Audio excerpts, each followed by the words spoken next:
Good evening, everybody. Welcome into the Villanova Basketball Report. It's live here on Bob Long Sports every week. Bob Long, and alongside me is Kevin Long. We'll bring you now into our broadcast studio here in Bluebell. Kevin, to my left. The Villanova Wildcats in a three-horse race, nay, we say a cat, Wildcat, Bird, Blue Jay, and Pirate race for the Big East Championship. Seton Hall with a one-game lead over Villanova and over Creighton. A Creighton team that has come from, certainly not the depths, but from the middle of the Big East to really just soar forward to the top at this point. And a loss at the Wells Fargo Center kind of catapulted that run for this Blue Jay team that will be very difficult down the stretch. Creighton takes on Seton Hall. Seton Hall also hosts Villanova in the last 2 weeks of the season, so it'll be all determined as these two top teams, along with Seton Hall, who is just ahead of both Creighton and Villanova, they'll play each other for a chance to be Big East regular season champion. And in a league, Kevin, this year where top to bottom, it was fantastic in the non-conference, it's been the real cream rising to the top here in conference play. All three teams certainly contenders to make deep runs in the NCAA tournament this year, and it's all you can ask for at the top of a major conference like this. Yeah, you're starting to see a little bit of separation now. Like you said, coming into conference play, everyone was sort of at that same point. Even a team like DePaul, like we've seen struggle in the Big East, came into it with a 12-1 record. Creighton was playing pretty well, but I don't think that we necessarily saw this type of a season out of them, catapulting themselves all the way up into the top 10. They certainly have been outstanding over this past month. I know we talked earlier on the show about that early January game in Omaha, and we felt fortunate to come out of that game with a win, a game that we felt that we should have won. But now with every going week, that win looks better and better for these Villanova Wildcats. So, yeah, this is getting to be a tight race here down the stretch. The stretch run is not easy here for Villanova. Even St. John's is a team that you cannot take for granted. And, certainly another test in Seton Hall will determine whether or not they will be able to claim the top spot in the Big East tournament and the regular season title. But there are so many more teams that will compete in the Big East tournament once we get there. You could see a team like St. John's just clicking and taking off. We've seen it in years past. Certainly Marquette has been playing well as well. So this Big East tournament is going to be wide open, and excited to get there in a few weeks. Yeah, we'll talk a little bit more about this St. John's game, an undermanned St. John's team. So we'll talk about that. That's the reason I might disagree slightly with in terms of a team like St. John's coming out and surprising Villanova tonight, or make that tomorrow night, and or the Big East tournament. But we'll get to a lot of that. Let's just bring it home on this top three teams point in the Big East. To me, what's leading the day for each of these teams is kind of the unsung side of the game of basketball, and that's defense. Villanova's defense, phenomenal against Xavier this past weekend. It's gotten better as the year has gone on, and now I think certainly a strength of this team. The offense building up as well. I think this offense is playing better. The Xavier stats may not necessarily show you that. Colin Gillespie 0 for 6 from beyond the arc. The three-point shot was not falling, 7 for 29. But that's coming off one heck of a game shooting from distance against DePaul earlier in the week. I think you take it as a whole, it's a team that's finding ways to win, and I do think is a little bit more consistent, a little bit better offensively, especially early in games, than it was early in Big East play. And so I think that's the difference. I was very down on this team. Not down in that they can't be successful, but down in that, wow, they were winning games that they were, let's call it what it was, lucky to win. And now what I'm seeing is a team that is playing more complete basketball, has more ownership, control of the game, if you will, and is controlling things more from start to finish. You look at that Xavier game, they were a decent cushion ahead for almost the entirety of the second half, put that one away at the end. That's what you want to see from a championship level team. Yeah, and that's what you want to see, them being able to close out a game when they didn't necessarily have their best game. I mean, shooting 25% from beyond the arc is certainly not the way that this Villanova team has gotten to where they are at this point. But I think back in December, if you give that same Villanova team a game against Xavier, they play like that, I don't think their defense plays up to the level that it played this past weekend, and that really propelled them to the win. And then on the flip side, on the DePaul game earlier in the week, they probably had their best offensive outburst of the year. Granted, it was against DePaul, but shooting at a very high level, playing defense at a high level. Yes, DePaul finished with 71 points. I think a lot of that is a result of Villanova getting ahead early, pumping the brakes a little bit, giving some guys some time. It was great to get Cole Swider in there and Demir Cosby-Roundtree in there, because Jay Wright has seen this story before. You have a great team, a great starting five, but without those guys behind to support in a bench role, you really struggle when you get down the stretch in the tournament play. You get one guy in foul trouble, and all of a sudden you don't know where to turn to. So Jay wisely is getting some of those bench guys more time, getting more accustomed to playing defense with these guys. You need Cole Swider, you need Demir Cosby-Roundtree out there on the floor because they are going to be really, really important guys come March and hopefully April. Well, it's a good thing that Jay was able to get those guys in against DePaul, because he sure as heck did not get them in against Xavier. Only 29 total minutes played by the bench players against Xavier. Brandon Slater with 3 minutes, Cole Swider, Demir Cosby-Roundtree combined for 26. And so, you're looking at a team that isn't going deep in the close games or in the games that matter. You're seeing Justin Moore take a truly starting role, and Jeremiah Robinson-Earl, the lowest amount of minutes played by any starter in that Villanova-Xavier game this past weekend. He played 30 minutes. Bear in mind, he also fouled out, so that impacted the minutes that he played. Beyond that, the starter with the least amount of minutes tied 34 minutes apiece, and then 37 and 38. So Jay shortening the bench. You see it a lot down the stretch, but this in many ways is we'll call it a 7. We can, I guess, call it an 8-man rotation if you're talking Brandon Slater, but you're not seeing much of Slater. Certainly Brian Antoine has not seen the floor in some time, and you're really being able to facilitate and manifest what this rotation will look like going into March, and that is the 5 starters. Moore, Gillespie, Robinson, Earl, Samuels, and Sadiq Bey. Bey had a tremendous game against Xavier. But that's your 5, and then just backfilling with Cole Swider, Brandon Slater, and Cosby-Roundtree with 11 minutes. One of the biggest minutes garnering that he's gotten in any meaningful game in over a year. So that's really interesting for Villanova to consider, for fans to see, and important that he got those guys in the DePaul game, because it doesn't appear like he has that same trust in close games. Yeah, and that's really why you're seeing the defensive play pick up as much as it has over the past couple of weeks here. So Jay really starting to find his 5, but you hope that that's not a recipe for disaster in the coming weeks when he knows he's going to have to go to his bench. And who's that next guy going to be? Is it going to be a guy like Cole Swider, who has shown the ability to make shots from 3 but has been susceptible on the defensive end? Is it going to be Demir Cosby-Roundtree, who is a big presence down low but maybe has some defensive slip-ups at times? Or is it going to be a guy like Brandon Slater, very unproven, not sure, what exactly he's going to bring to the table on either end of the court. So you can see how it goes downhill very quickly. And after 8, there's really nobody there. Brian Antoine I guess. He's not playing.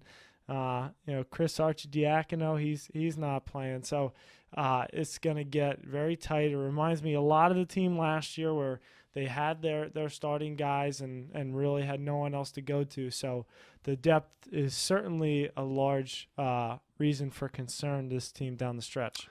The other thing you see is a guy in the small forward position, Jermaine Samuels, who was a little bit nicked up a few weeks ago, came back, and now is playing great basketball. He appears to be closer to 100%. He's getting better shots inside. He actually looks more comfortable out there for me now than he did even before he got nicked up. He's really turned things around from a Villanova basketball player perspective.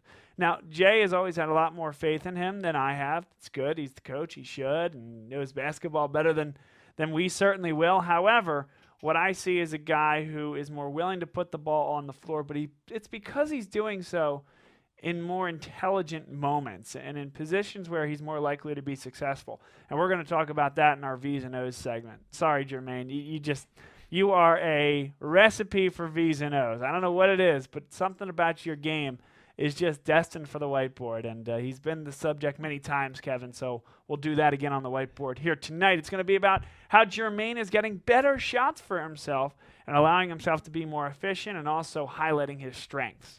Yeah, he's the star of the show here for our V's and O's. But like you said, a guy that is getting comfortable with putting the ball on the floor, is able to make things happen when, down in the half-court offense. He has certainly been able to pick up his ability to shoot, drive to the basket. You can see that he's an athletic guy. And the thing that we harp on a lot with him is the basketball IQ. And you can tell that he's one of those guys that he's getting adjusted to the college game, but hasn't really gotten to that moment where the game has fully slowed down for him and he can see the court, understand what's going on. And I think back to a specific incident, I believe it was the Xavier game, when they were pressing down late in the game, and Jermaine had the ball and just really did not know what to do with it. He couldn't just kind of back into the guy, slowly dribble up the court. He just kind of stood there for a little while. 6 seconds ticked off the clock, and then he tries to push the ball up the floor and gets the ball taken away from him. So he still just has not proven to have that IQ to be able to command his game and command the court, be a ball handler on this team, which has really been a shame because every other piece of his game has come along. He seems like he's a great kid. I know Jay Wright always raves about him. He's a hard worker. He wants to be a guy for this team and really has developed himself into that role. I think he's legitimately our fifth guy at this point. And it really has been quite a transformation for him over the past couple of years. Would love to see him maybe take that next step in his game and really, really help out this team. I think so, and I think he's a guy that you could see next year as a second team all Big East preseason type of guy, depending upon who comes back. Then again, you're looking at Colin Gillespie and Sadiq Bey and most likely Jeremiah Robinson Earl, and I guess Justin Moore potentially all being above him, so maybe not. It's just you look at this team that's the number 12 team in the country, and absent any departure from, and I think it would be Sadiq Bey, the only guy at this point. Certainly Jeremiah Robinson Earl, I think, is a candidate to leave early at some point. I just don't see that happening this year. Then, wow, I mean, this is a really good basketball team coming back. Yeah, absolutely. A very young group of guys. Just last year, obviously lost big guys in Phil Booth and Eric Paschal, but not a large exodus by any means. So this team, if you will, has been widely together for 2-3 years now. It will be interesting to see how they do next year when they've had a full 2 years as a starting five together. Hopefully Sadiq comes back. Not sure how that's going to work out. You hear rumblings, maybe he has worked himself into a first-round pick, and that would certainly be a recipe for him to leave. Sure. Which, great for him. We certainly love to see that as Villanova basketball fans. But if he is back, if you get this starting five back, you get depth in Brian Antoine hopefully being more prepared next year. You got some recruits coming in next year, and all of a sudden you got the depth to go behind. And what am I missing? Eric Dixon coming off his redshirt year. That's a guy right. that has lost a lot of weight, putting on more pounds, getting bigger and stronger. No doubt about it. He has the tools to be a very successful player. He just needed to mold that body. And Shackleton has done that and working on it, work in progress. But give him a full year in that college weight room. I think he's a contributor next year as well off the bench. Absolutely. You give Cole Swider another offseason to work on his defense, and all of a sudden you're 9-10 deep. And that's really what this team is looking for right now. So obviously we want to stay on this. It's almost March. This team is ranked 12th in the country. They have a chance to win the Big East regular season title. We're very excited for this upcoming year, but I guess I'm excited talking about next year and what the potential could hold. Well, and that's the beauty of college athletics, though, right? It's about being a program. It's about putting yourself in a position consistently year after year to be successful. Villanova is that. We talk about the Penn State football program in the fall portion of our broadcast schedule.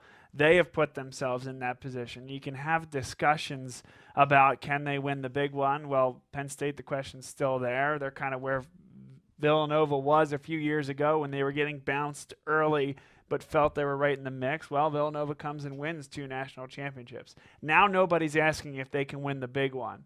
And so now it's just this is a program. The John Rothstein, Villanova is a Fortune 500 company. It's kind of a joke at this point, kind of hackneyed, but it's somewhat of a reality that the culture trumps all. And Jay has done a great job of bringing in the players that allow his program to be successful and allow fans to think, yes, they have a chance to surprise some people and win a national championship this year. Even as the number 12 team in the country, I think it would be a little bit of a surprise, but they could do it.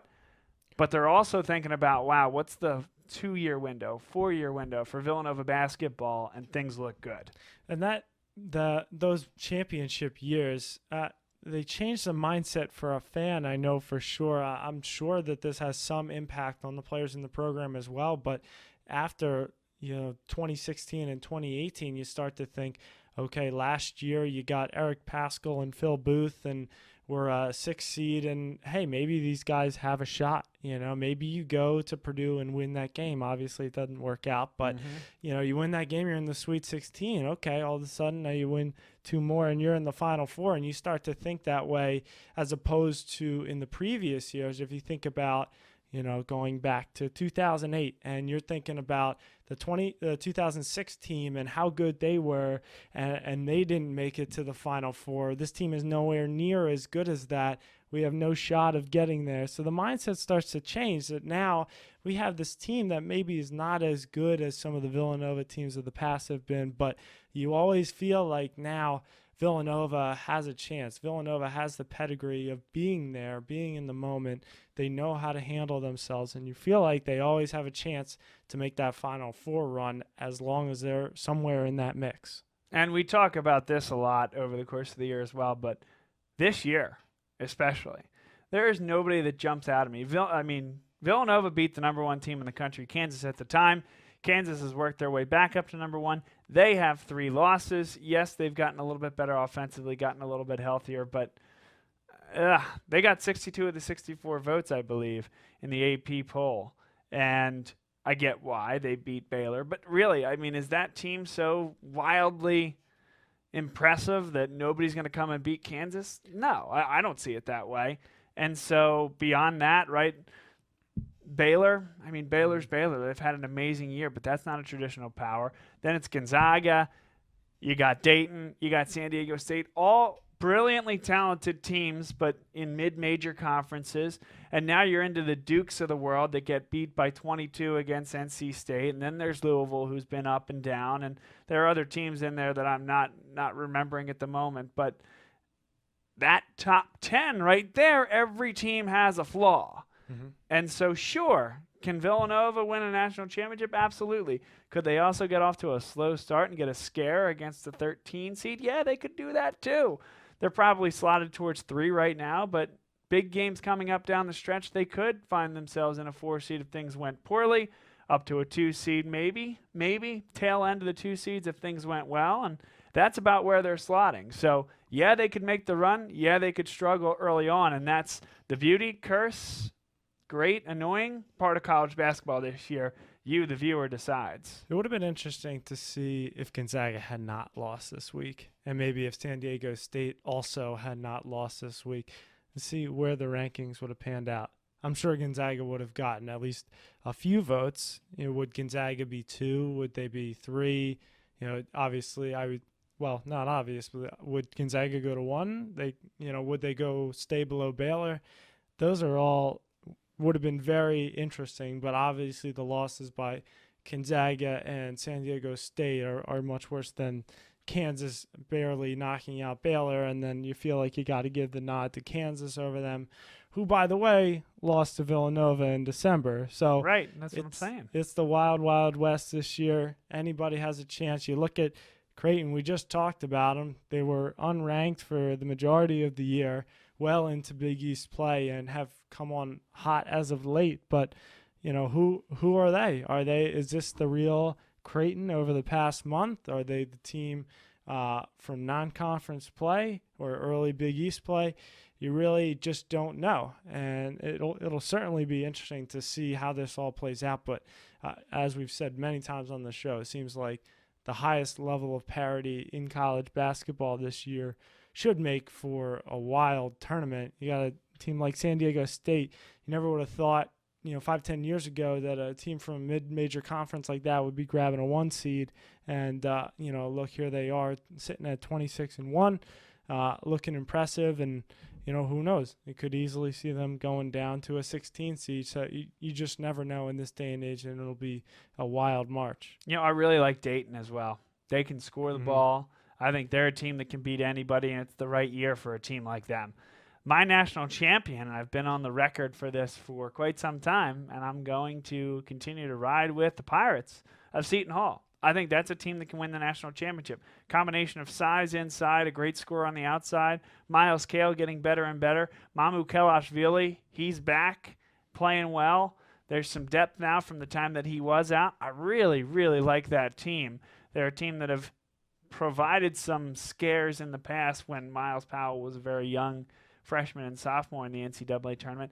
Now they are the big boys, and I think as a 3 seed, something like that, 2 seed potentially, they're very dangerous. Yeah, absolutely. A guy, Miles Powell, who did not start the year at his healthiest and has able to work himself back, and you figure that he is going to be hitting his stride as they are getting right into the home stretch going into the Big East tournament and then the NCAA tournament. It's just wild to think about Seton Hall being in that position. I mean, think about all the days as we were young kids going to the pavilion watching Seton Hall play. I mean, they were the team that you rolled over on. You never thought twice about Seton Hall, and now here we are talking about them as a national championship contender, and you're absolutely right. I mean, they have the starting 5. They have a lot more depth than this Villanova team does right now. I would say the most talented team in the Big East, but again, it's all one and done. The Big East tournament, the NCAA tournament, it's all one and done. You slip up one night.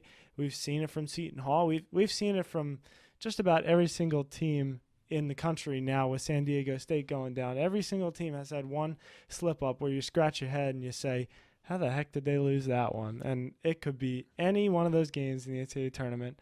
And, Seton Hall's just going to have to find a way to, continue to win. And their depth provides a lot of coverage for any type of scare like that. Yep, every single team has slipped up. Every last one of them, except for one. Swarthmore, the Swarthmore College Garnet at the D3 level, the only undefeated team at any level of college basketball. What a segue from Kevin Long, setting me up there. I'm so proud to be the voice of the Swarthmore College Garnet, and they host the Centennial Conference Tournament starting on Friday, 6 o'clock and 8 o'clock, right there in Delaware County, right down the road from us. So come on out and check it out. We'll have the link up on the website prior to the game. But, everybody slipped up except for Swarthmore. So any division of basketball, the only unbeaten team left. Where were we? Proud moment to be part of the Garnet. Congratulations, and looking forward to following your broadcast. Are you broadcasting that, Bob? You said you were? Yes, I am. Okay, absolutely. Well, I can't wait to tune into that. By the way, Cup sponsor Ryan Ansell Basketball, the assistant coach as well of the Swarthmore Garnet. So just the bloodlines run deep here. Absolutely. We're very involved with the community here, and the community is invested in us as well. So thank you, Ryan Ansell. Congratulations. Looking forward to watching this tournament run. This team, as you may have said, looking to avenge their championship loss last year. National championship loss, National championship, I should clarify. Yep. So excited to see this team. They look like they have everything that it takes. Obviously have not slipped up yet in the regular season. And they look like they have all the makings of a national championship team, and looking forward to following the run on Bob Long Sports. Yeah, I think they are 50-2 in their last 52 basketball games. Incredible. Is that good? That's pretty good. I haven't seen that very often. No. Maybe back in the UConn women basketball days when they were playing at that level. But that's a good point. That's the only comparison I can think of right now. But yes, so that's what's going on across the college basketball landscape. We talk about that 3-horse race, Seton Hall Creighton and Villanova, the race for the regular season title, what should be an unbelievable Big East tournament at Madison Square Garden. I'm going to leave you with just two more thoughts on that Xavier game. One, we mentioned that Villanova didn't have their best game, but just 9 turnovers. Colin Gillespie 0 for 6 from beyond the arc. Doesn't matter. 6 assists for him. Very efficient from the floor from a distribution perspective. 6 assists, just the 2 turnovers. Jermaine Samuels 7 for 10. We're going to talk about him shortly here on the V's and O's. And so excited to see him with a healthier balance of 2-point shots to 3-point shots. 6 for 9 from 2, 1 for 1 from 3. So excited about that. And we mentioned as well how short the bench has gotten for Villanova, something to keep an eye on moving forward. Let's talk a little bit about the game tomorrow. St. John's comes in 3-11 in the Big East, 14-13 overall. Another team that had a pretty good start. You mentioned very early on a team that can catch fire, and I think you're right when you have 2 guys there, LJ Figueroa, Mustafa Haran. Unfortunately for Haran, a 2-year player at Auburn, transfers to St. John's, had a pretty decent first year. Second year was going fine, 14 points per game. Injures an ankle, something that was injured earlier in the season in the non-conference. He looks like he's done for the season, and I think, unfortunately for Mike Anderson, perhaps the team starting to struggle a little bit. Hung in tough against Xavier, but I just think it's so tough to come on the road to Villanova at the Finneran Pavilion and a team in Villanova that's starting to catch their stride and go win that basketball game with your best or second best player no longer in the lineup. Yeah, it'll certainly be a tough one for St. John's, who's struggling as of late, and they find themselves in a similar position where they're looking to play spoiler. You always get the feeling that St. John's is a scrappy team who is looking to come into your building and take something that they feel is theirs, and you know that they're going to give you everything that they got. This season has not gone the way that they planned.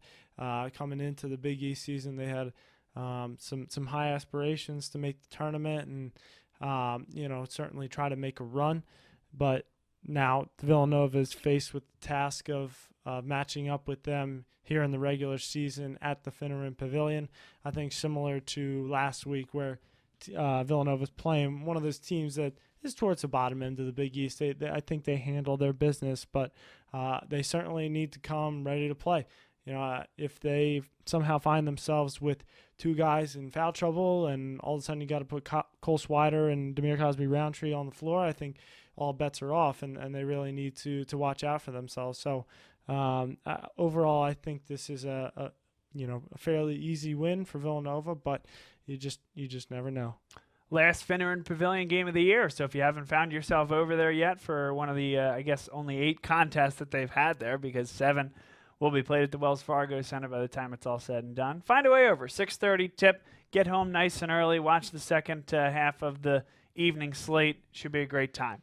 And then on Saturday, 12 o'clock high noon, Providence comes to town. A team 16-12, but 9-6, alone in 4th in the Big East. Struggled in the non-conference, have been really good in the conference schedule. And this is a tough matchup. But what I'll say is, the Dunk is a very difficult place to play. Providence had Villanova dead to rights at points during that game. Villanova continues to work hard, ended up winning that game in a tough building, with Diallo struggling mightily in that game. The leading scorer, Alpha Diallo, for the Providence Friars. Winners of 3 straight, took down Seton Hall, Georgetown, and Marquette. But again, very important to know, Georgetown was on the road, great. Seton Hall, Marquette, both at the Dunk.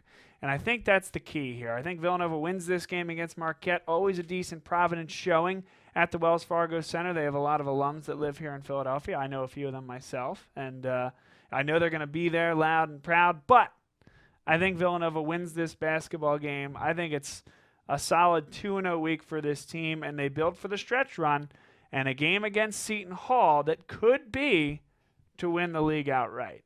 Yeah, I agree with you in that sense. I do think that Villanova wins this game against Providence, and I think that they do so comfortably. But to play devil's advocate here, this is a Providence team that has their backs up against the wall. They're 16-12. They didn't have a great non-conference showing. They really needed to come show out here in Big East play, and I think that they have exceeded everybody's expectations up until this point, putting themselves into fourth place behind Butler, Villanova, Seton Hall. Or I'm sorry, not Butler, Creighton. But they have exceeded expectations within the conference at 6-12. They, I would say, still have a chance to make this NCAA tournament if they have a near flawless stretch run and at least make a run into the Big East semis. So this is an extremely important game for this Providence team. They have proven themselves to be a good team against some of the other top teams in the Big East, wins over Seton Hall and Marquette. And so this is another big win for them to say, I can beat Villanova. I can play with the big boys. And this is another prove-it game to come into the Wells Fargo Center and beat Villanova in Philadelphia. Sorry, was wondering what the heck was going on down there. Sorry, there's a water bottle incident here. Gotcha. Where, it's a little narrow shelf here. Gotcha. All good. I made the play. Wonderful. Great play. Keeps it alive. Turns 2.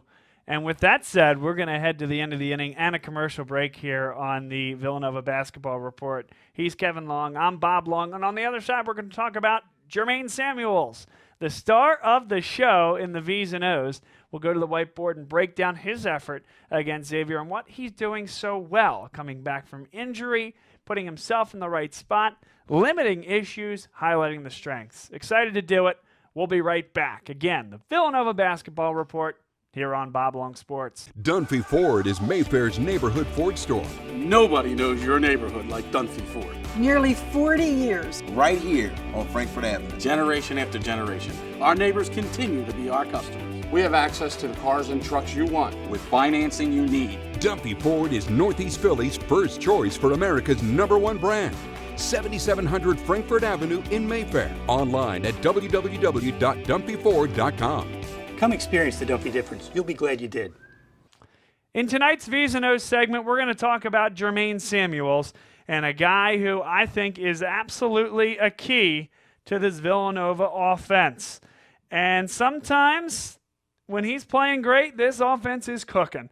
Sometimes when he's not playing so well, he's an active deterrent to the progress of the offense. And yes, that's probably a blunt way to say it, but that's another way to say he's a really important facet of what's going on here. So let's talk about different ways that Jermaine Samuels receives the basketball. We're going to start with the good. We want Jermaine Samuels, if you're a Villanova fan, to catch the ball somewhere in here. And it could be deeper. It could be inside the lane here, being able to go right up without putting the ball on the floor. But I think right around here, just shy of the elbow, is a really effective place for him to catch the basketball. And why? Well, because he's not the strongest ball handler, but he can get to the basket. He's somewhat shifty. He's also a strong rebounder, can get his own.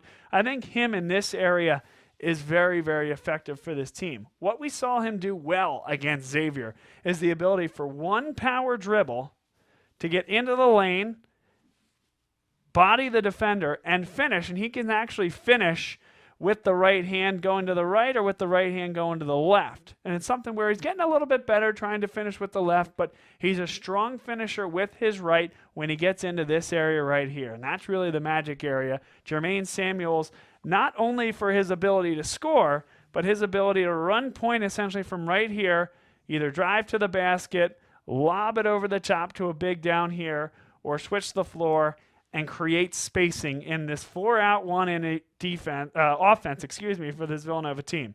So spacing here, 1, 2, 3, 2 inside. You know, Jermaine might have been here cutting inside. Now the floor really opens up for this team, both from an attacking the basket and tossing the ball around the perimeter. We saw Jermaine go 7 for 10 from the floor, 6 of 9 from inside the arc, and a lot of it was getting things going, and a lot of it was one or less dribbles as he gets to the basket. I think 2 dribbles is fine, but anytime you're putting the ball on the floor, more than that, if you're Jermaine Samuels, it's a problem. Well, let's take a look at how he was catching the ball earlier in the year. Out here is not where Jermaine Samuels wants to catch the basketball. It's too far here from the three-point line to realistically take a shot. Even then, he's not the best three-point shooter that you'll see, but you do not want Jermaine putting the ball on the floor and then rising up for 3.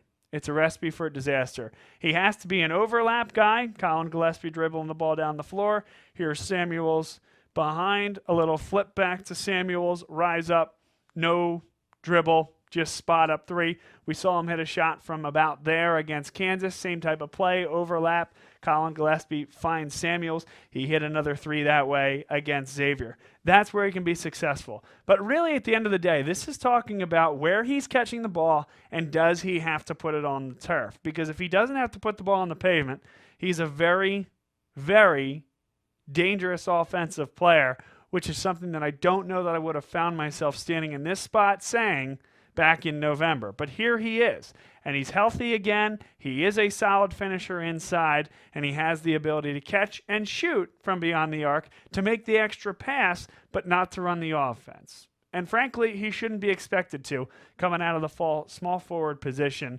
Villanova has been very gifted in the past with guys like Eric Paschal that could run the offense from the 4 spot, right? Jermaine Samuels isn't that guy, and that's okay.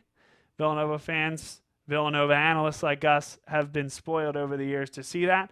But what his role is catching the ball right in here. And what can he do? He can distribute. He can drive. He can also pull up from about there. And also he can attack the glass from out here. And that's the unsung part. Maybe it is sung. Who knows? Who's listening, right? Jermaine Samuels, though, rebounding the basketball is as good as it gets for his body type, for his size, for his height.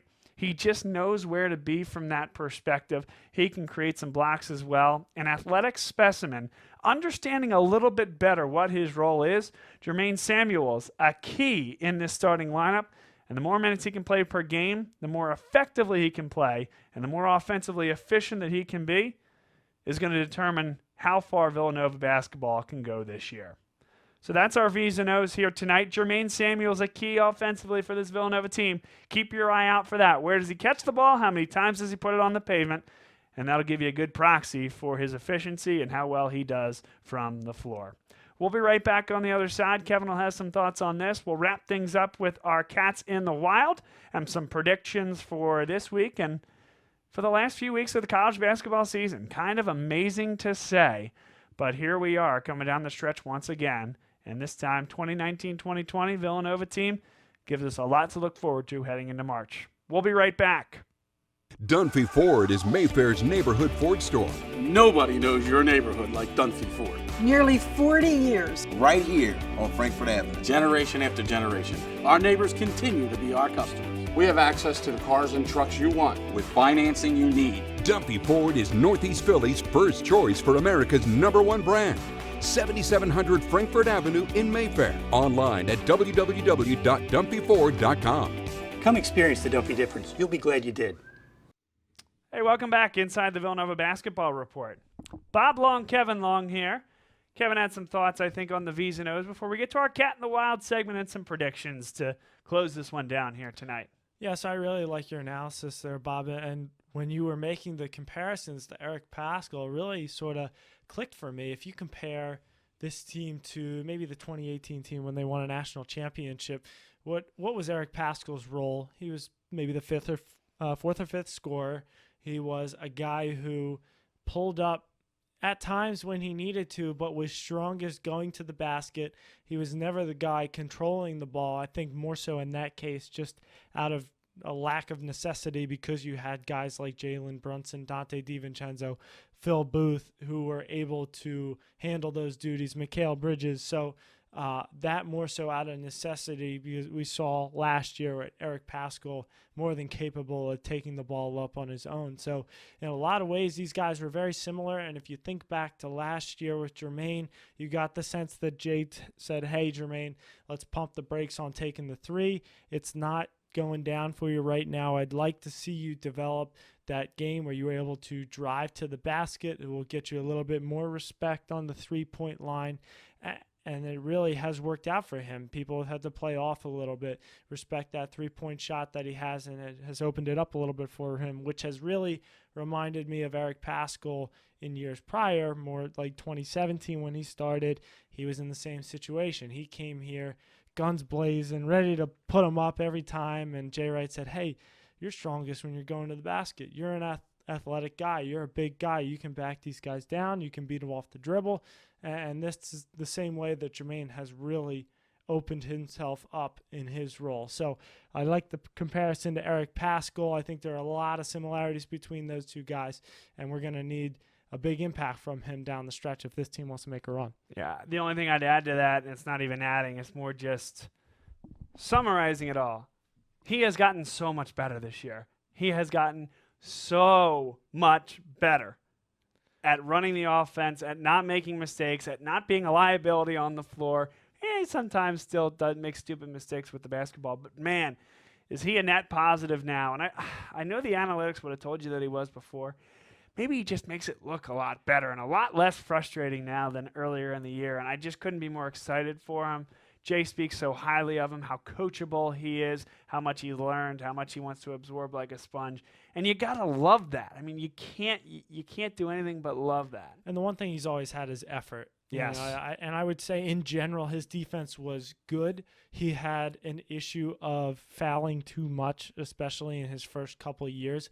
And if you look back to last year, there were 3-4 game stretches that he went without scoring a point, or he maybe had a point. And so obviously has completely revamped his offensive game. He's been able to contribute on a lot of ways offensively, and just a market improvement for a guy that really didn't know what was going to end up with his career. I mean, you look at him, and he was maybe marginally better than Brandon Slater was at this time last year. So, hats off to that guy for working hard and getting himself into a position where he can really contribute this year.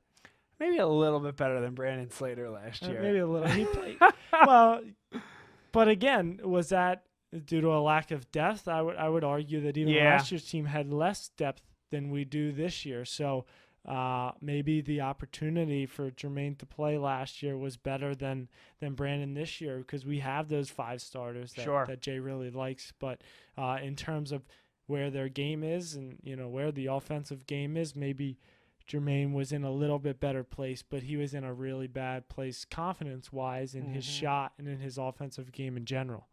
And he will go down as maybe not one of the most beloved Villanova Wildcats of all time, but certainly if you look on this team and the legacies that the guys will have, I guess it's so tough to say, right? All the freshmen aren't even playing yet. Eric Dixon hasn't set foot on the floor. Robinson Earl and Moore less than a full season.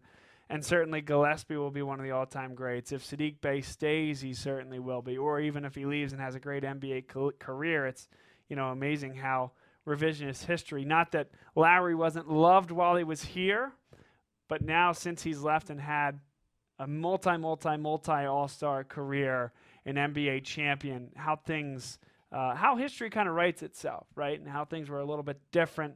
He was, unbelievable on that team, which he was, but he was probably the 3rd or 4th best player on that team, just had the gift for the NBA. So maybe Sadiq becomes that if he has NBA success. All that around the world to say Jermaine Samuels is going to leave this school as one of the favorites, if not the favorite, of this particular crop of guys. The fans just love him. I'm coming around, certainly, more than coming around. It's just I'm happy to see him make improvements, and that's all you really want to see, right? Sports is about the journey as much as it is the conclusion, and you love to see a guy like that figure it out and use the talents and athleticism that he was given, and he's done a tremendous job with it recently. Yeah, you want to see the improvement, you want to see the grit, you want to see the heart. That's what Philadelphia fans are looking for all the time, and specifically in this case, Villanova fans. That's all that they can ask for. We can't always ask to get the top recruit every single year, although it's getting better year after year as Villanova turns himself into a national power. But all you can ask for is a guy like Jermaine Samuels. Continue to work, continue to get yourself better, and continue to support the rest of your teammates, which he does an awesome job of. There have certainly been guys over the past couple of years that came in with expectations of playing right away and being the guy, and you get the sense that Jermaine was never that guy. He was ready to put his time in. He always supported his teammates when he was on the bench, and now everyone's happy for him that he's getting this shot to play with this team.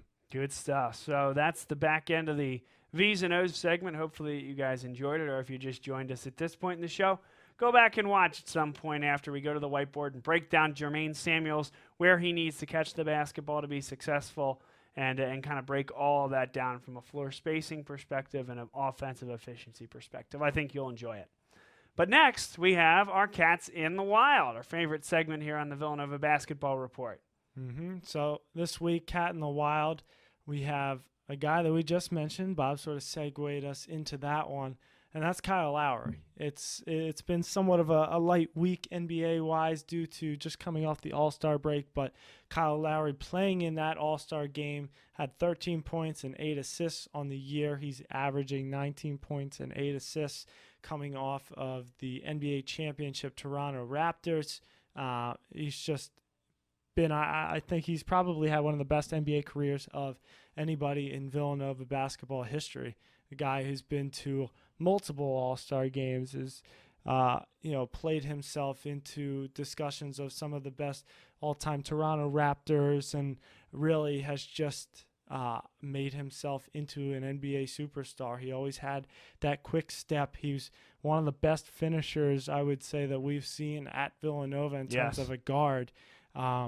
Never really had that shot as a 2-year guy at Villanova, and really surprisingly developed that shot very well in the NBA, and really has just had an amazing career in the NBA. It's hard to believe that he's been out for as long as he's been. It was 2006 when he was drafted as, I assume, a 20-year-old sophomore, and now here we are 14 years later still talking about him, 33 years old, and still playing at an extremely high level, still in the All-Star game in a very, very good Toronto Raptors team that looks poised to maybe make a run this year. Not as strong without Kawhi Leonard, but an amazing career and one of the all-time greats in terms of NBA players that have come out of Villanova. Yeah, and dedicated the locker room, gave the money to have the locker room named after him inside the Davis Center. A great Villanova representation in the NBA and beyond. So that is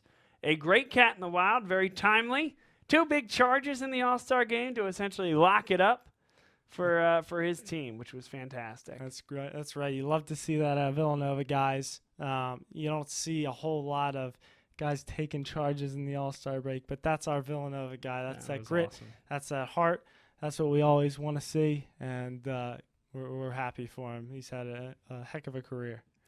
All right, so the last thing I got is some predictions. So what do you got here? We got let's say 2 games here this week. Villanova, St. John's Providence. What you got? As we talked about a little bit earlier, I think that they roll in those games. I think they win both pretty handily, feeling more confident about St. John's than I do Providence, but I'm feeling pretty good about both of those games, and I think that Villanova continues to handle their business, and I think they keep shooting the ball well, more so like the DePaul game. All right, I agree with that. So now the big ones here. This weekend, I believe it's this weekend, if not this week. I'm pretty sure it's this Saturday. Creighton and Seton Hall. And then the other one I'm going to ask you about after that is Villanova traveling to Seton Hall. So Seton Hall could lock it up with those 2 wins, win the conference by at least 2 games a pop, or they could lose twice, and then it could be down to Creighton and Villanova, and if either of those 2 teams drop another game, if they both beat Seton Hall, to see if one team would win it outright. So what do you have in those 2 major contests coming up these 2 weeks? Boys, these are going to be great games, and it's a great couple of weeks to be a fan of the Big East. I think that Seton Hall handles their business when it comes right down to it. I think that they've been the more consistent team all year.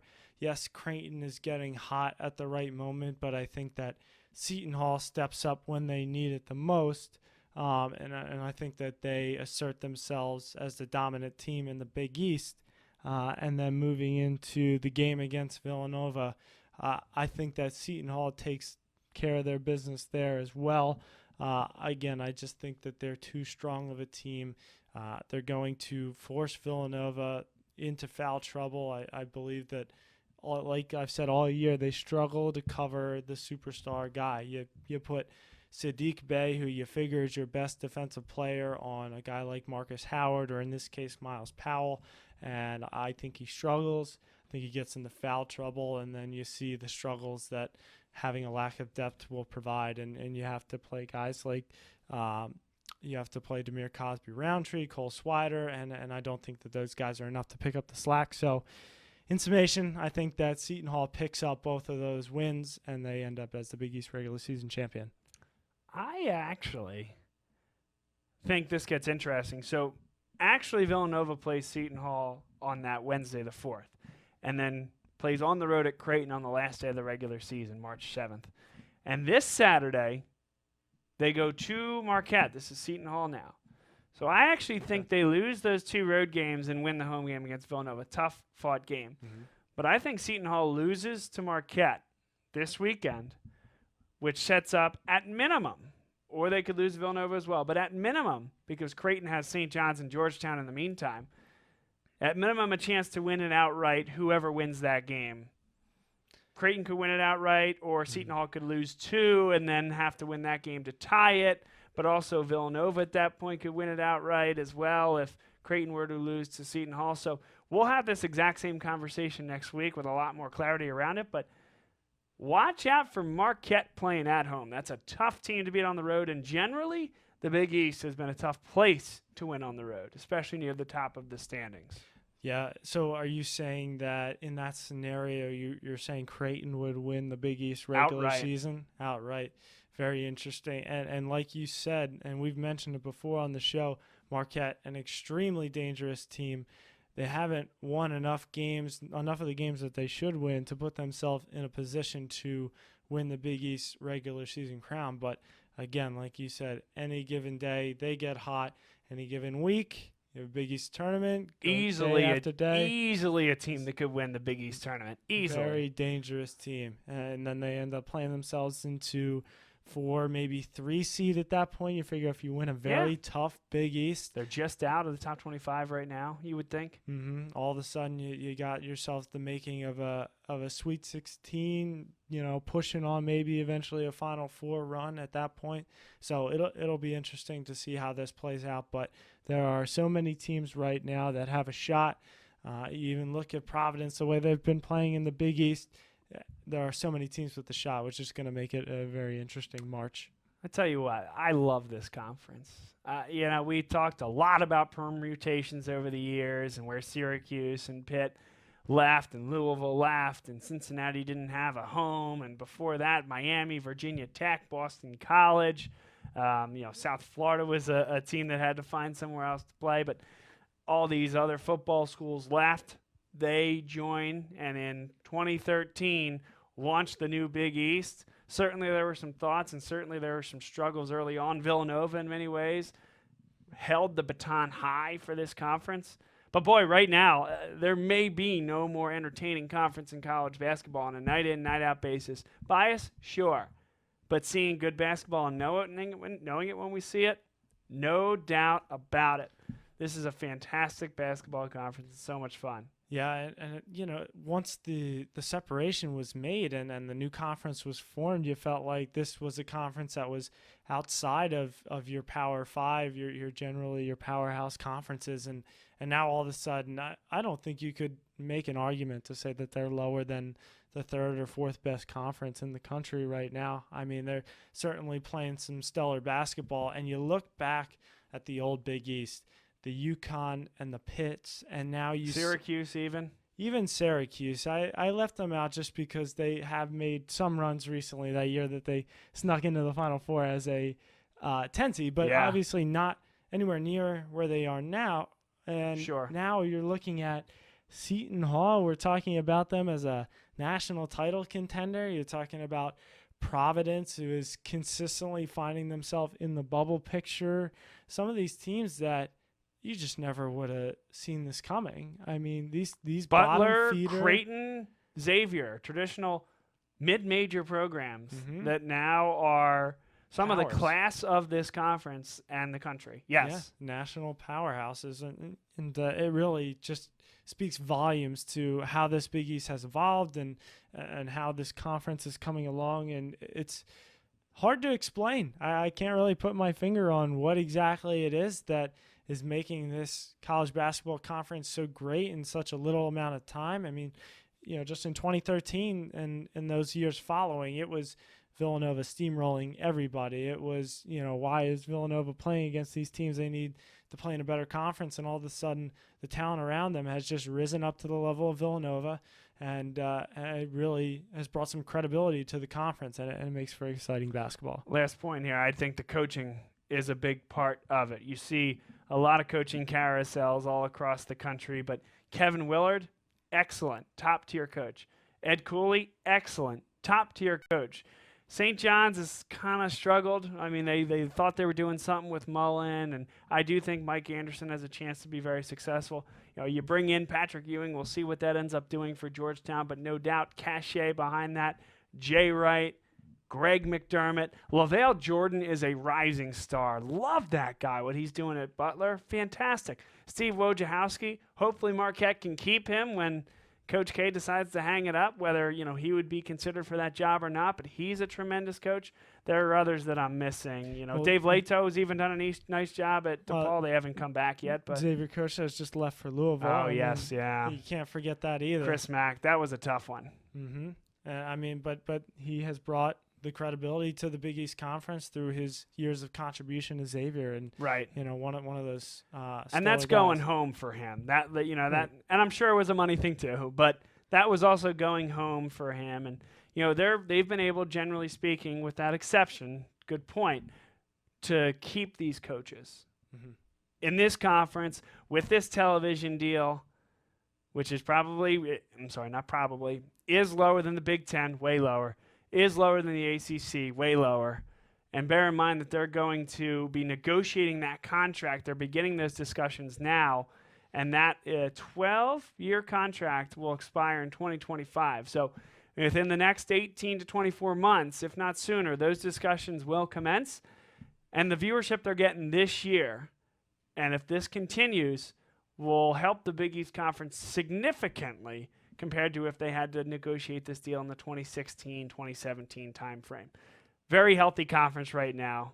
Yeah, it certainly gives them a lot more leverage in those conversations, and it'll be interesting to see how that ends up expanding the conference and how that helps it to increase the talent level to even further lengths than it already has in the past 10 years. And we'll see there's a whole bunch of conferences that are coming up with on their maturity dates on those deals, and this is a discussion for another day, another podcast, but the role of digital rights and streaming, and does the Big East start its own network? Does it produce content and drive the feed to any of those individual networks, and they just pipe in the broadcasters on site? The PGA Tour is going to be doing that going forward.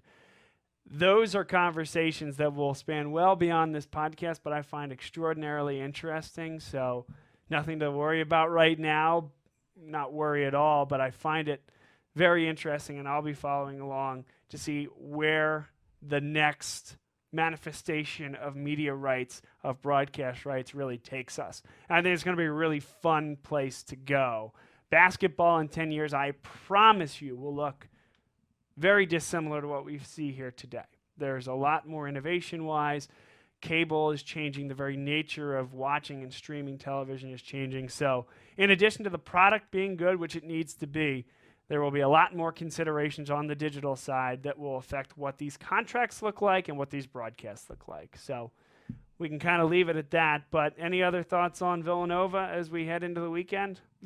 My last parting thought is expect a very similar week to last week. You're playing a couple of teams that you feel like you should beat again. If Villanova takes care of their business, they should hang around the same place that they are right now, set themselves up to potentially make a run at that Big East regular season title next week. So looking forward to another great week of Villanova basketball, and excited to see the Cats in action tomorrow night. Thank you, Kevin. Great to see you here as always. Great show. Lot to chew on, I think, after this one. Thanks to you, the viewer, who is either watching us on Twitter, on Facebook, or on YouTube as we upload that after the live show, or listening on SoundCloud. You can find us at Bob Long Sports in any one of those venues. Follow us on Twitter, as mentioned, at Bob Long Sports for all of our programming updates. And as mentioned, there is one undefeated team in all of college basketball, and the name is the Swarthmore College Garnet. And they're in the Centennial Conference Tournament this weekend, Friday and Saturday, on the Garnet Sports Network. We'll put that link up through boblongsports.com. 6 and 8 p.m. tips on Friday, 7 p.m. on Saturday for the conference championship. Congrats to their team for an undefeated regular season. But, of course, the season really starts right now. So, tune in for this and all of our Bob Long Sports programming anytime you can. And I'm Bob Long saying so long here from Bluebell. It's been a lot of fun, and we appreciate all the support. Have a great night, everybody, and enjoy the hoops.